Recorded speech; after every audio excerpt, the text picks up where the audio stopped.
So I've been doing a lot of rereading lately.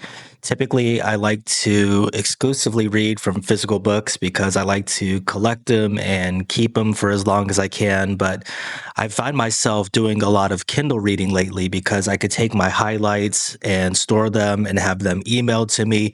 There's just a lot of cool, practical things that you could do with it. But with that said, I've been rereading some books by the Dalai Lama and taking highlights, and I came across something that was a nice reminder for me. And so I thought I would share it here, which is the understanding that we're all seeking happiness and we're all trying to avoid suffering.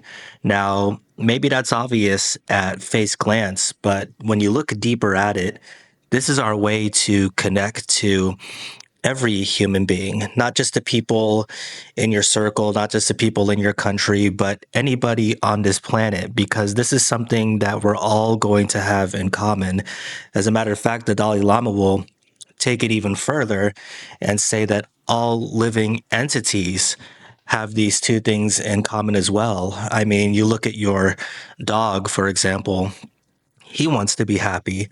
He doesn't like it when he's suffering. But of course, he can't have that same level of reflection and have the same level of being able to take action that obviously we as humans can. And so when you recognize those two qualities, you recognize opportunities to connect to other people. You know that they have similar desires and you know that they have similar pain points when it comes to suffering that they're willing to do so many things to avoid. It takes me back to the compassion book. That is something that I reference pretty frequently in my personal life, and I speak about a lot of the lessons here on the channel. A lot of times it's so easy to take the actions of another person personally. Why didn't they show up to the event that I had going on at my house? Why are they always late? Why did they do this and they do that? And then we personalize it.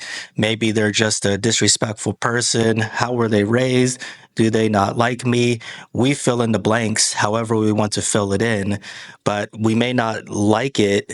But if we understand that maybe this person in their own way is trying to avoid suffering, then we could have a little bit of a softer approach towards that person. Again, we don't have to accept it. A lot of times we do have to make decisions for our personal life that's going to keep us mentally sane. And it's nice to know that what we're doing for other people is reciprocated. But sometimes, most of the time, we have no idea what that other person is going through. Maybe they're avoiding the suffering of physical pain, right? A lot of people, it takes a lot of energy for them that we don't even recognize. Sometimes I'm surprised when I'm having conversations with people and I'm hearing what type of ailments they have.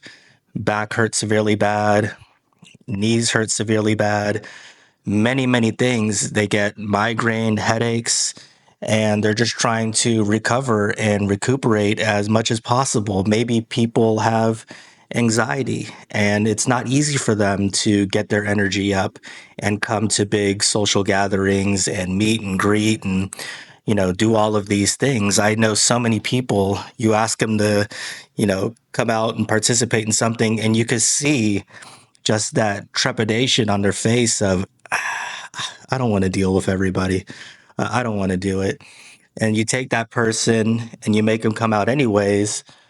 Maybe you could understand a little bit why they tend to drag their feet. Maybe you could understand a little bit better why they only show up to 50% of the events that you're doing.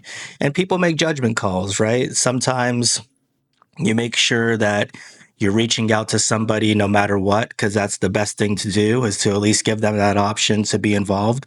And sometimes you really do have that understanding that it's mutual on both ends. They would prefer not to come genuinely and sincerely, and you're kind of putting them in an awkward position by always asking, and so you don't make that invitation anymore. But you just understand that these are really the primary motivators that a lot of people are dealing with. It's that avoidance of suffering or it's that seeking of happiness. We judge often what people do for happiness. You go out, every weekend, you watch a lot of television, you hang out with your friends a lot, whatever it may be. We do the same thing that we'll do with somebody suffering. We think we understand what's going on, and we think we're allowed to label and diagnose somebody and tell them what it is that they're doing. But if we understand in their own way, they're just finding outlets to seek happiness, then you could work with that person. Obviously, the things that I named could be relatively harmless, but if somebody's going out every single night to their detriment, they're tired or they have family obligations, work obligations, and things are sliding, then you understand, hey, I know you're doing this to seek happiness, and I know this is your outlet. Maybe we could have a conversation about how we could manage this in a way that's going to allow you to function better in other areas of your life, however that conversation may work. But it's not a matter of you like to go out a lot. When are you going to grow up? When are you going to do this? What's wrong with you? That's our response, right? What's wrong with you? We're good, but what's wrong with you? And so just understanding that they're suffering. They're suffering on one end. They want to avoid that suffering, and so they're seeking happiness. We need to just understand that so that we're not judging them on both ends, right? We judge what they do, why they're suffering, and then we're judging what they do to find some sense of happiness. And when you just think about that a little bit deeper, we could take you, we could pick you up, put you anywhere on this planet. If you're America, we could take you, put you in Asia. And as you're dealing with people, you're going to understand the primary driving force of the people around you as well.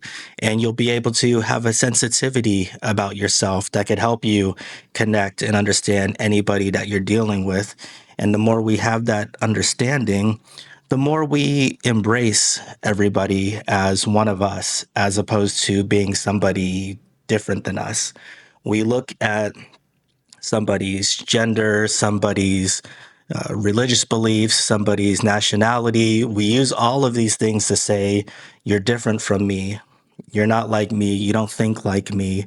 And the more we do that, the more division we create, the easier it is to justify when something happens to one of those people, something horrible happens, and we're thinking, well, you know, they're not like us. They're different from us.